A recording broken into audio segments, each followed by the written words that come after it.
ओम नमः शिवाय। श्रावण माह महात्म्य 17वां अध्याय। आज के वीडियो में आप सुनेंगे श्रावण मास की अष्टमी को देवी पवित्रारोपण, पवित्र निर्माण विधि तथा नवमी का कृत्य। ईश्वर बोले, हे देवेश, अब मैं शुभ पवित्रारोपण का वर्णन करूँगा। सप्तमी तिथि को अधिवासन करके अष्टमी तिथि को पवित्रकों को अर्पण करना चाहिए। जो पवित्रक बनवाता है उसके पुण्य फल को सुनिए।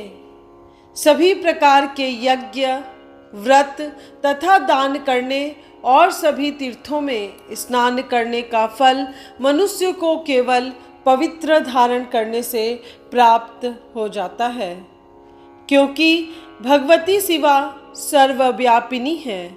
इस व्रत से मनुष्य धनहीन नहीं होता, उसे दुख, पीड़ा तथा व्याधियाँ नहीं होती, उसे शत्रुओं से होने वाला भय नहीं होता और वह कभी भी ग्रहों से पीड़ित नहीं रहता। इससे छोटे बड़े सभी कार्य सिद्ध हो जाते हैं। हे वत्स, मनुष्यों तथा राजाओं के विशेष करके स्त्रियों के पुण्य की वृद्धि के लिए इससे श्रेष्ठ कोई अन्य व्रत नहीं है। हे तात, सौभाग्य प्रदान करने वाले इस व्रत को मैंने आपके प्रति स्नेह के कारण बताया है।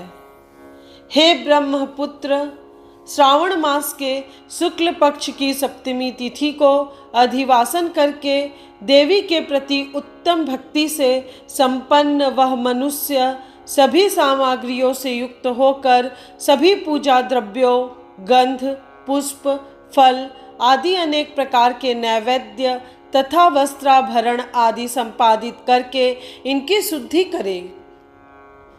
इसके बाद पंचगव्य का प्राशन कराए, चरु से दिग्बलि प्रदान करे तथा अधिवासन करे। उसके बाद सदृश वस्त्रों तथा पत्रों से इस पवित्रक को आच्छादित करे। पुनः देवी के उस मूल मंत्र से उसे 100 बार अभिमंत्रित करके सर्व शोभा समन्वित उस पवित्रक को देवी के समक्ष स्थापित करे।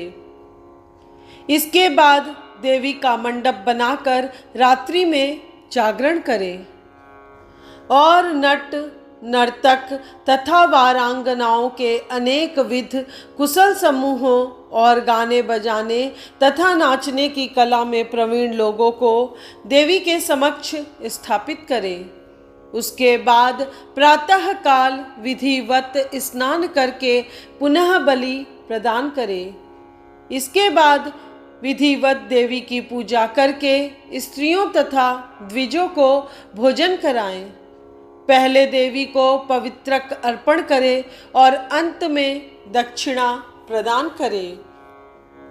हे वत्स, अपनी सामर्थ्य के अनुसार कार्य सिद्धि करने वाले उस नियम को धारण करें। राजा को प्रयत्न पूर्वक स्त्री के प्रति आसक्ति, जुआ, आखेट तथा मांस आदि का परित्याग कर देना चाहिए। ब्राह्मणों तथा आचार्यों को स्वाध्याय का और वैश्यों को खेती का कार्य तथा व्यवसाय नहीं करना चाहिए। 7, 5, 3, 1 अथवा आधा दिन ही त्याग पूर्वक रहना चाहिए और देवी के कार्यों में निरंतर अपने मन में आसक्ति बनाए रखनी चाहिए। हे मुनि सत्तम, जो बुद्धिमान व्यक्ति विधान पूर्वक पवित्रारोपण नहीं करता है उसकी वर्ष भर की पूजा व्यर्थ हो जाती है। अतः मनुष्यों को चाहिए कि देवी परायण तथा भक्ति से संपन्न होकर प्रत्येक वर्ष शुभ पवित्रारोपण अवश्य करे। कर्क अथवा सिंह राशि में सूर्य के प्रवेश करने पर शुक्ल पक्ष की अष्टमी तिथि को देवी को पवित्रक अर्पित करना चाहिए। हे सनत कुमार, इसके ना करने में दोष होता है, इसे नित्य करना बताया गया है। सनत कुमार बोले, हे देव देव, हे महादेव, हे स्वामीन, आपने जिस पवित्रक का कथन किया वह कैसे बनाया जाना चाहिए, उसकी संपूर्ण विधि बताएं। ईश्वर बोले, हे सनत कुमार, सुवर्ण, ताम्र, चांदी, रेशमी वस्त्र से निकाले हुए कूस, कास के अथवा ब्राह्मणी के द्वारा काटे गए कपास के सूत्र को तिगुना करके फिर उसका तिगुना करके पवित्रक बनाना चाहिए। उनमें 308 तारों का पवित्रक उत्तम और 270 तारों का पवित्रक मध्यम माना गया है।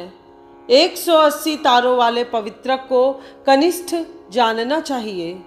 इसी प्रकार 100 ग्रंथि का पवित्रक उत्तम, 50 ग्रंथि का पवित्रक मध्यम तथा 26 ग्रंथि का सुंदर पवित्रक कनिष्ठ होता है, अथवा 6, 3, 4, 2, 12, 24, 10 अथवा 8 ग्रंथियों वाला पवित्रक बनाना चाहिए, अथवा 108 ग्रंथि का पवित्रक उत्तम, 54 ग्रंथि का मध्यम तथा 27 ग्रंथि का कनिष्ठ होता है। प्रतिमा के घुटने तक का लंबा पवित्रक उत्तम, जंघा तक लंबा पवित्रक मध्यम तथा नाभि पर्यंत पवित्रक अधम कहा जाता है। पवित्रक की सभी शुभ ग्रंथियों को कुमकुम से रंग देना चाहिए। इसके बाद अपने समक्ष शुभ सर्वतोभद्र मंडल पर देवी का पूजन करके कलश के ऊपर बांस के पात्र में पवित्रकों को रखे। 3 तार वाले पवित्रक में ब्रह्मा, विष्णु तथा शिव का आवाहन करके स्थापित करें। 9 तार के पवित्रक में ओमकार, सोम, अग्नि, ब्रह्मा, समस्त नागों, चंद्रमा, सूर्य, शिव तथा विश्व देवों की स्थापना करें। हे सनत कुमार, अब मैं ग्रंथियों में स्थापित किए जाने वाले देवताओं का वर्णन करूंगा। क्रिया, पौरुषी, वीरा, विजया, अपराजिता, मनोन्मणि, जाया, भद्रा, मुक्ति और ईसा ये देवियां हैं। इनके नामों के पूर्व में प्रणव तथा अंत में नमः लगाकर ग्रंथि संख्या के अनुसार क्रमशः आवाहन करके चंदन आदि से इनकी पूजा करनी चाहिए।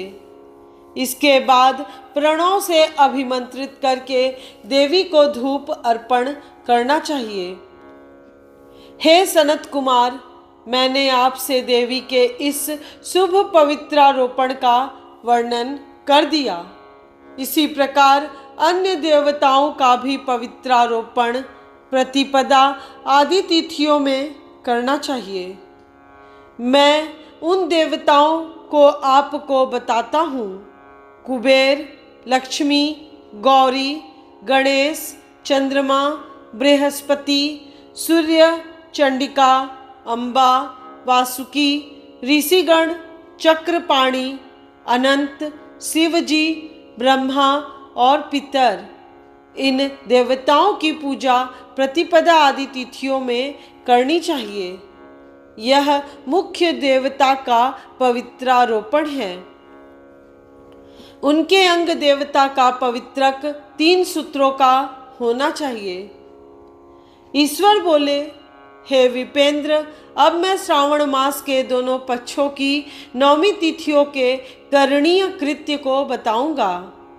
इस दिन कुमारी नामक दुर्गा की यथाविधि पूजा करनी चाहिए।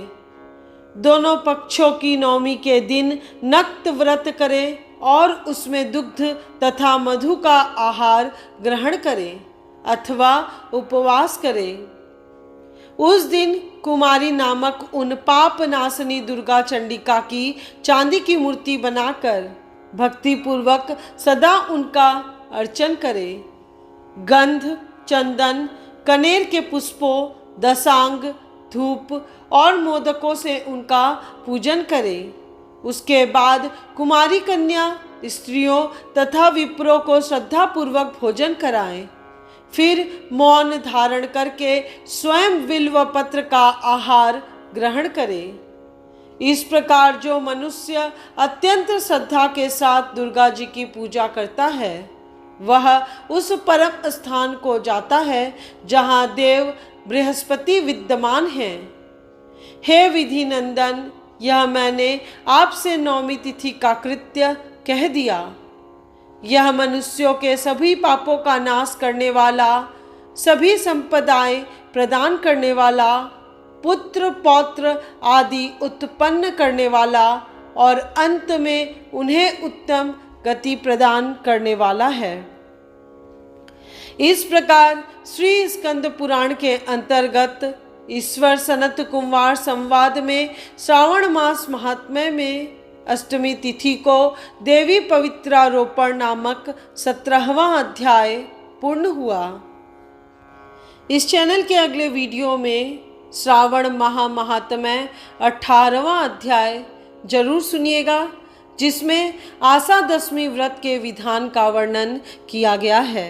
यदि आज का वीडियो आपको पसंद आया हो तो वीडियो को लाइक करें और सभी सगे संबंधियों और रिश्तेदारों के साथ शेयर करें, जिससे आप अपने साथ साथ उन्हें भी भगवान की पावन और पवित्र कथाओं का रसपान करा सकें। और इसी के साथ आप कमेंट बॉक्स में ओम नमः शिवाय जरूर लिखिएगा।